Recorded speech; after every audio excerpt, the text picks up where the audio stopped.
Pasal 9 ayat yang ke-10. Amsal 9 ayat yang ke-10 dipersilahkan.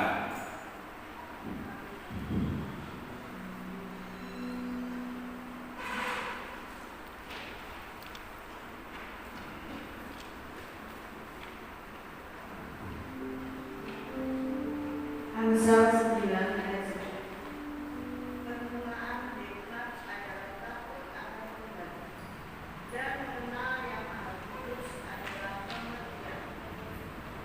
Ya, bahwa takut akan Tuhan itulah permulaan hikmat, ya. Di terjemahan lama, terjemahan baru tadi, permulaan hikmat adalah takut akan Tuhan. Beberapa hari yang lalu di kampung miliarder di Jenuh, ya, itu oleh karena pembebasan lahan oleh Pertamina, itu banyak orang kaya mendadak. Konon dalam waktu kurang dari 1 minggu atau 2 minggu begitu, pada waktu itu ada 179 mobil baru yang mendarat di sana. Saudara bisa bayangkan, jadi itu luar biasa sekali di Jenuh, ya. Ada yang dapat, konon yang dapat itu antara 30 juta sampai kalau tidak salah 8 miliar, ya, dari pembebasan itu.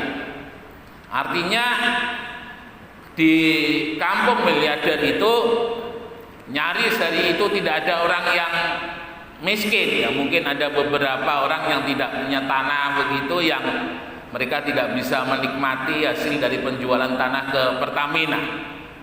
Tetapi kurang lebih 11 bulan kemudian terjadi satu hal yang ironis, ya. Karena sebagian besar dari mereka yang menerima uang sampai miliaran, hari-hari ini mereka lagi kebingungan. Karena apa? Karena uang yang mereka miliki semakin hari semakin menipis. Meskipun ada beberapa yang mereka kelola dengan baik itu uang, sehingga sampai hari ini mereka justru semakin bertambah kaya. Tetapi ada sebagian yang semakin hari semakin menipis, ya. Karena dulu biasa mereka seorang petani, mereka menggarap sawah mungkin setahun bisa 2-3 kali panen. Tapi sekarang mereka tidak lagi menggarap sawah karena tanahnya sudah mereka jual ke Pertamina. Nah, Bapak Ibu Saudara sekalian yang dikasihi oleh Tuhan, ada orang-orang yang menerima duit dari penjualan tanah di Pertamina itu dikelola dengan baik. Artinya mereka belikan lagi tanah di tempat yang lain yang harganya jauh lebih murah daripada tanah yang mereka miliki. Tetapi ada sebagian orang mereka lupa bahwa uang itu harus dikelola, tetapi oleh mereka terlalu lama untuk dinikmati, ya. Sehingga ketika mau habis atau mungkin sudah ada yang habis, mereka baru sadar bahwa mereka sudah tidak punya apa-apa. Bapak Ibu Saudara sekalian yang dikasihi oleh Tuhan, dari sini kita bisa mengambil satu kesimpulan, kita bisa belajar. Sebesar apapun kekayaan yang dimiliki oleh seseorang, tetapi ketika tidak diatur dengan baik, maka itu akan habis, ya. Dengan kata lain, bagaimana yang kita miliki itu dari sedikit menjadi banyak, atau yang banyak itu semakin bertambah banyak, dalam pengelolaannya itu dibutuhkan yang namanya hikmat. Hikmat itu adalah kemampuan yang dimiliki oleh seseorang di dalam menyelesaikan masalah persoalan di dalam hidupnya. Kita sadar bahwa dalam hidup kita ini sebagai manusia, masalah itu bisa datang dari rumah tangga, ya, mungkin dari suami dan istri, lalu kemudian anak, mungkin dengan mertua. Di sisi yang lain juga ada masalah dengan kesehatan, ya. Mungkin karena di waktu-waktu yang lampau kurang menjaga pola makan begitu, atau mungkin kerjanya terlalu forsir begitu, terlalu berat, sehingga ketika memasuki usia-usia senja perlu adanya perhatian khusus terhadap kesehatan. Mungkin juga dengan masalah pekerjaan, ya, bagaimana bisa mendapatkan satu pekerjaan yang bisa memberi penghasilan. Saya senang dengan istilah ketika kita bekerja, maka kita harus bekerja yang membuat kita senang. Jadi pekerjaan itu jangan menjadi beban, tetapi pekerjaan itu adalah sebuah kesenangan, adalah sebuah kesukaan. Maka kerja itu akan menjadi kerja yang mendatangkan hasil. Lalu kemudian bisa juga dengan masalah usaha, ya, usaha yang dimiliki, bagaimana dengan mengantisipasi dengan persaingan yang ada. Apakah usahanya tetap eksis, usahanya bisa terus maju berjalan atau tidak? Ya. Nah, masalah-masalah ini adalah yang ada di dalam kehidupan kita. Bagi saya sebagai seorang hamba Tuhan adalah bagaimana ketika ada jemaat yang menghadapi berbagai macam persoalan yang ada dalam jemaat. Dan itu bagi seorang hamba Tuhan, masalah-masalah itu harus diselesaikan, tidak boleh ditinggal. Dan artinya ketika ada jemaat yang punya masalah persoalan, maka seorang hamba Tuhan itu harus bisa tidak hanya mendoakan dan selesai, tetapi dia juga harus bisa memberikan advice, memberikan arahan. Sehingga saya katakan kepada istri saya, kalau yang konseling itu jemaat yang datang ibadah sih tidak apa-apa. Tapi kadang ada jemaat yang tidak mau ibadah, ada masalah lalu minta konseling. Nah, ini yang menjadi masalah bagi saya. Karena jujur saya katakan, ketika seseorang itu tidak dekat dengan Tuhan, maka dia tidak bisa sepemikiran dengan saya, dia tidak bisa sejalan dengan saya. Karena apa? Karena ketika kita jauh daripada Tuhan, jelas yang menguasai dalam hidup ini nafsu, daging, ya. Sehingga ketika advice yang diberikan itu jelas tidak akan bisa sejalan. Yang rohani tidak bisa sejalan dengan yang daging, dengan yang hal-hal yang sifatnya manusiawi, itu tidak bisa sejalan. Nah, ketika hikmat itu menyertai, kadang ada masalah itu mungkin tidak terlalu lama, tetapi ada masalah itu step by step penyelesaiannya, dan itu dipimpin oleh Tuhan, maka step by step itu pasti akan Tuhan tolong, Tuhan pasti akan buka jalan semuanya. Nah, ini uniknya dalam hidup ini, saudara. Dalam firman Tuhan yang sudah dibacakan tadi, kita boleh tahu bahwa hikmat untuk menyelesaikan masalah, hikmat untuk menyelesaikan persoalan yang ada, itu yang hikmat yang paling moncer, ya, yang paling jenius, yang paling menjanjikan, itu adalah hikmatnya Tuhan. Ya, mengapa demikian? Karena segala sumber pengetahuan, segala sumber hikmat itu datangnya daripada Tuhan. Jadi artinya ketika kita memiliki hikmat yang daripada Tuhan, maka semua masalah dan persoalan apapun sulitnya, apapun sukarnya, Tuhan pasti tolong. Ya, Tuhan pasti buka jalan. Karena bagi Tuhan itu tidak ada yang sukar, tidak ada yang sulit. Nah, bagaimana bisa mendapatkan hikmat daripada Tuhan? Firman Tuhan mengatakan bahwa hikmat itu bersama-sama dengan takut akan Tuhan. Ya, hikmat itu ada bersama-sama dengan takut akan Tuhan. Ketika hidup kita adalah hidup yang takut akan Tuhan, maka hikmat itu otomatis akan turun memimpin di dalam kehidupan kita. Seperti yang pernah saya saksikan ketika saya mengambil ujian MTH di Jogja, ya. Beberapa tahun yang lalu, jadi ini ujian nasional.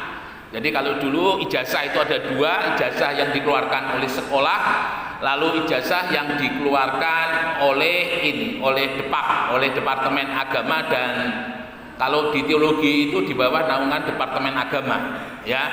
Jadi kalau mahasiswa itu bilang mereka paling seneng kalau punya ijazah itu ada cap Garuda Pancasilanya. Saya ingat Pak Pontus ketika beberapa puluh tahun yang lalu ke Tuban, dia katakan, Pak Yunias kalau mau masuk menjadi PNS di Departemen Agama, Pak Yunias langsung bisa saya ACC, ya, karena saya mempunyai S1 atau S2 itu ada ujian negara dan saya lulus. Nah, pada saat mengambil MTH ujian negara di Jogja, itu kira-kira 3 bulan sebelumnya itu diberikan kisi-kisi. Ya, kisi-kisi ini adalah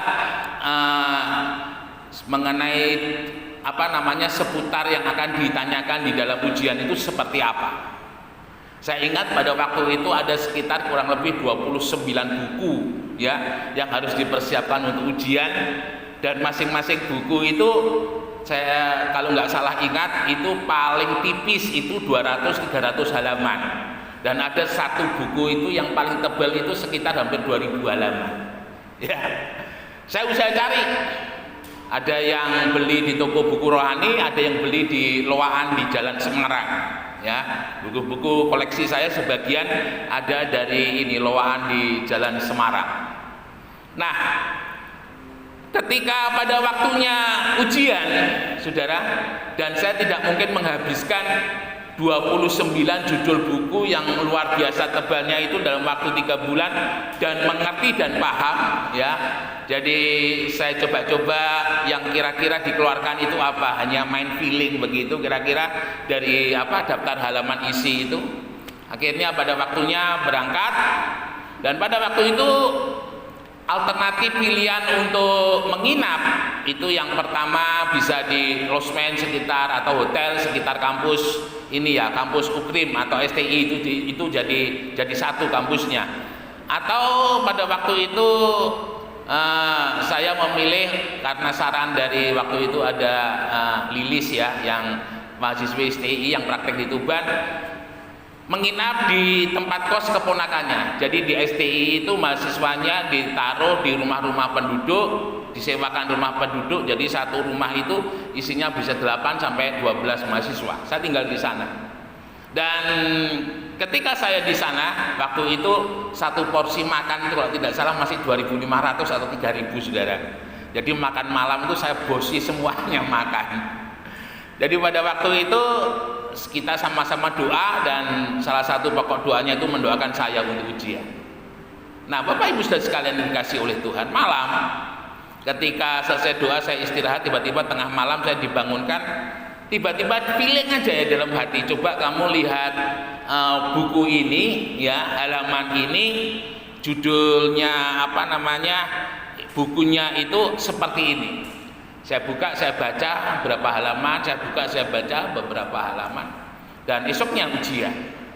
Bapak Ibu Saudara dikasih oleh Tuhan, ujian itu berlangsung 2 hari atau 3 hari, ya. Jadi memang satu itu kalau nggak salah ada 3 mata kuliah yang diujikan, itu satu mata kuliah sekali ujian itu 4 sampai 6 jam. Ya, saya selesaikan dan akhirnya saya pulang. Kalau tidak lulus mengulang. Tetapi kalau lulus ya sudah dapat gelar MTH ujian negara. Bapak Ibu sering kasih oleh Tuhan, saya kerjakan ujian itu persis seperti yang Tuhan tunjukkan. Ya, jadi apa yang saya baca itu nggak lewat. Jadi kalau boleh saya katakan, saya itu bisa mengopi buku itu untuk di kertas ujian saya. Dan ketika ijazah itu diberikan ujian negara, A-nya itu 2, B-nya itu 1 dengan nilai sangat memuaskan. Saya sadar karena pada waktu itu yang ujian itu para dosen dan para rektor, ya. Saya sadar bahwa itu sesuatu hal yang mustahil untuk saya bisa raih, sesuatu hal yang tidak mungkin bisa saya capai kalau tidak ada pimpinan Tuhan. Jadi ketika hidup ini takut akan Tuhan, maka Tuhan akan menolong, membimbing, memimpin dalam kehidupan kita apa yang harus kita lakukan. Yusuf mengapa mempunyai kelebihan daripada peramal-peramal yang ada di Mesir. Ketika Firaun bermimpi, ya, ada lembu yang gemuk dimakan oleh lembu yang kurus. Itu kira-kira maksudnya, pesannya, mimpi itu seperti apa? Dan ketika Yusuf menerangkan kepada Firaun, saya yakin yang diterangkan oleh Yusuf itu tidak mungkin 1 lembar atau 2 lembar halaman di dalam Alkitab. Itu mungkin ada sebuah penjelasan yang luar biasa, sehingga ketika Yusuf selesai menjelaskan arti mimpi dari Firaun, Firaun bilang, adakah orang seperti Yusuf yang dikaruniai oleh Tuhan, yang mempunyai hikmat yang luar biasa? Tidak ada orang yang mampu menjawab. Lalu kemudian Firaun mengatakan bahwa Yusuf diangkat menjadi orang kedua di Mesir. Dengan arti kata lain, Yusuf yang mempunyai tanggung jawab untuk menjalankan arti daripada mimpi yang sudah disampaikan kepada Firaun. Itu jauh sebelum peristiwa itu terjadi. Dan benar, 8 tahun pertama Mesir mengalami kelimpahan yang luar biasa. Tetapi sebaliknya, setelah kelimpahan itu, Mesir mengalami kekeringan yang luar biasa.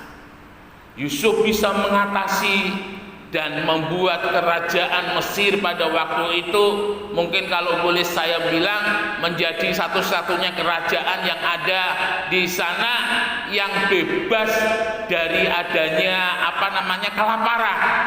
Karena orang Kanaan datang ke sana, bangsa-bangsa yang lain datang ke sana untuk membeli makan kepada orang Mesir. Saudara yang dikasihi oleh Tuhan, ini ketika hikmat menguasai dalam hidup kita. Bagaimana bisa Yusuf mempunyai hikmat yang demikian? Karena kita ingat dalam peristiwa-peristiwa yang dialami oleh Yusuf, Yusuf adalah contoh orang yang hidupnya takut akan Tuhan. Ya, mulai dari awal merintis menjadi seorang budak sampai menjadi orang kedua di Mesir. Firman Tuhan katakan Yusuf tidak hanya elok parasnya, tetapi dia juga orang yang mempunyai kepribadian yang baik. Sehingga kesempatan-kesempatan yang luar biasa yang mengubah di dalam kehidupan Yusuf diberikan oleh Tuhan dalam kehidupan Yusuf.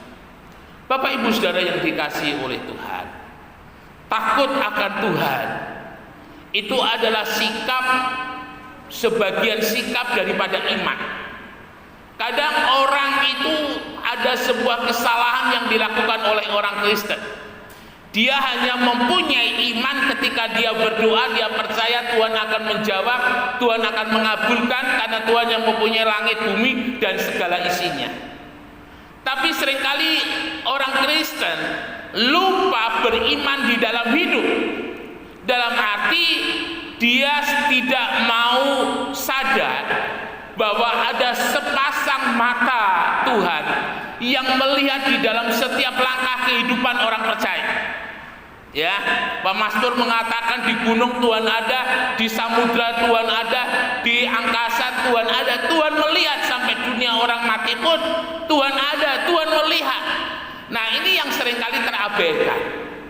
Jadi takut akan Tuhan ini mengakui Tuhan dalam segala keadaan dan di segala tempat. Gak peduli saudara ada di tengah-tengah keluarga, ya, suami dan istri, ataupun ketika suami itu jauh dari istrinya, itu tidak peduli di lain tempat.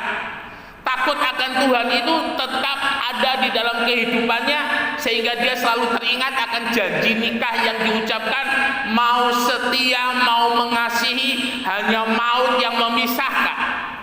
Jadi mengapa sampai terjadi sebuah perselingkuhan, mengapa sampai terjadi hal-hal yang tidak baik dalam hubungan suami istri? Karena salah satunya mereka tidak menyadari bahwa ada mata Tuhan yang melihat. Nah, ini yang harus Bapak Ibu Saudara ingat baik-baik di dalam prinsip takut akan Tuhan. Jadi mengakui Tuhan tidak hanya ketika kita berdoa, tetapi mengakui Tuhan di dalam setiap langkah-langkah kehidupan kita. Mengapa demikian? Ketika dalam kehidupan kita, dalam penilaiannya Tuhan, sekali lagi dalam penilaiannya Tuhan, bukan penilaian manusia, apalagi penilaian diri sendiri. Saudara masuk di dalam kategori dalam penilaian Tuhan sebagai seorang yang takut akan Tuhan, sebagai seorang yang hidupnya berkenan kepada Tuhan, pasti hikmat Tuhan itu akan diberikan atas hidup saudara, sehingga saudara mampu mengendalikan bisnis saudara. Terobosan-terobosan bisnis, ingat baik-baik, ketika saudara takut akan Tuhan, itu pasti akan diberikan oleh Tuhan. Saudara ingat, Tuhan kalau memberkati kita itu tidak mau kecil-kecil, saudara. Jujur, Tuhan memberkati kita itu maunya besar-besar. Tapi untuk mendapatkan yang besar itu memang ada harga yang harus dibayar. Dan harga yang harus dibayar itu adalah hidup takut akan Tuhan. Ketika saudara takut akan Tuhan, dalam pikiran saudara, dalam hati saudara dikaruniai hikmat yang luar biasa. Sehingga kalau boleh saya katakan, saudara tidak hanya sekedar berjalan, tetapi melesat jauh ke depan. Ketika Tuhan menguasai dalam hidup ini, ya, dalam rumah tangga, dalam segala hal. Bapak Ibu saudara dikasih oleh Tuhan, pengalaman secara pribadi, ketika kita memiliki hati takut akan Tuhan, saudara bisa melihat apapun yang tidak bisa dilihat oleh mata. Ya, ketika kita hidup takut akan Tuhan, kita bisa melihat sesuatu yang tidak bisa dilihat oleh mata, tetapi saudara bisa lihat dengan kemampuan rohani saudara. Sehingga apa yang akan terjadi ke depan, apa yang mesti saudara lakukan, itu saudara sudah bisa memprediksi dengan baik dan pasti. Iman, ya, maka di situ akan timbul iman nantinya, dasar dari segala sesuatu yang belum kita lihat, ya, bukti daripada segala sesuatu yang kita harapkan, yang sudah kita terima, yang kita harapkan, itu akan terjadi dalam hidup ini, ya. Kemudian Bapak Ibu Saudara, takut akan hikmat Tuhan itu datangnya dari mana? Tadi saya katakan datangnya itu dari Tuhan, ya. Lalu nilainya, hikmat itu mempunyai nilai, ya, lebih berharga daripada permata. Amsal 8 ayat yang ke-11.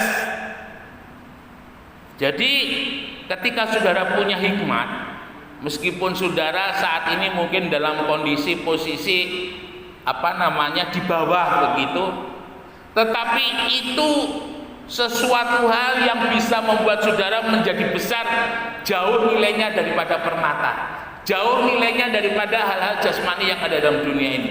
Ketika hikmat Tuhan itu menguasai, ya, hikmat Tuhan itu dari Tuhan. Amsal 2 ayat yang ke-6. Lalu kemudian yang punya hikmat itu, ya, adalah orang benar. Mulut orang benar mengeluarkan hikmat, lidah bercabang akan dikerat. Jadi orang yang benar, orang yang takut akan Tuhan, itu yang akan mempunyai hikmat. Mari pada kesempatan pagi hari ini kita mau datang kepada Tuhan. Kita mau andalkan hikmatnya Tuhan. Kita minta kemurahan Tuhan, hikmatnya Tuhan yang menguasai dalam hidup ini, supaya hari ini yang Tuhan percayakan di dalam kehidupan kita menjadi sebuah usaha yang berkembang dengan luar biasa, ya, berkembang tidak kecil-kecil tapi berkembang dengan luar biasa. Rumah tangga kita, anak-anak kita semuanya di dalam pimpinan daripada Tuhan, ya, di dalam kepercayaan yang Tuhan berikan untuk mendidik. Hikmat Tuhan ketika diberikan, kita bisa memantau, mengontrol anak-anak kita itu dengan baik, ya, baik di dalam hal-hal yang lain di mana hikmat itu sangat kita butuhkan. Kita mohon kemurahan Tuhan. Ketika Salomo menjadi raja dan ketika dia berdoa di bait Allah, kamu minta apa Salomo? Tuhan katakan, mau minta kekayaan? Salomo bilang, enggak Tuhan, aku hanya mau hikmat. Dan hikmat itu membuat konon Salomo bisa mengerti bahasa binatang, Salomo bisa mengerti bahasa tumbuh-tumbuhan, dan bahkan Ratu Sheba yang ada di Ethiopia itu datang oleh karena dia mendengar hikmatnya Salomo yang sudah tersohor seantero dunia pada masa itu, sampai di Afrika, sampai di Ethiopia. Itu sesuatu hal yang luar biasa. Dan ketika hikmat Tuhan menyertai, saudara akan menjadi orang percaya yang terus dipimpin oleh Tuhan. Saudara menjadi orang percaya yang selalu menjaga hidup, selalu takut akan Tuhan dalam kerendahan hati. Dan hikmat itu Tuhan tambah-tambahkan, dan saudara boleh senantiasa mengucap syukur dalam segala hal. Teruslah hidup sebagai orang yang takut akan Tuhan, dan teruslah hidup di dalam hikmatnya Tuhan, dan nikmati pertolongan, nikmati berkatnya. Bersama dengan hikmat Tuhan kita maju terus, diberkati dan menjadi berkat. Beri kemuliaan bagi nama Tuhan. Haleluya. Mari kita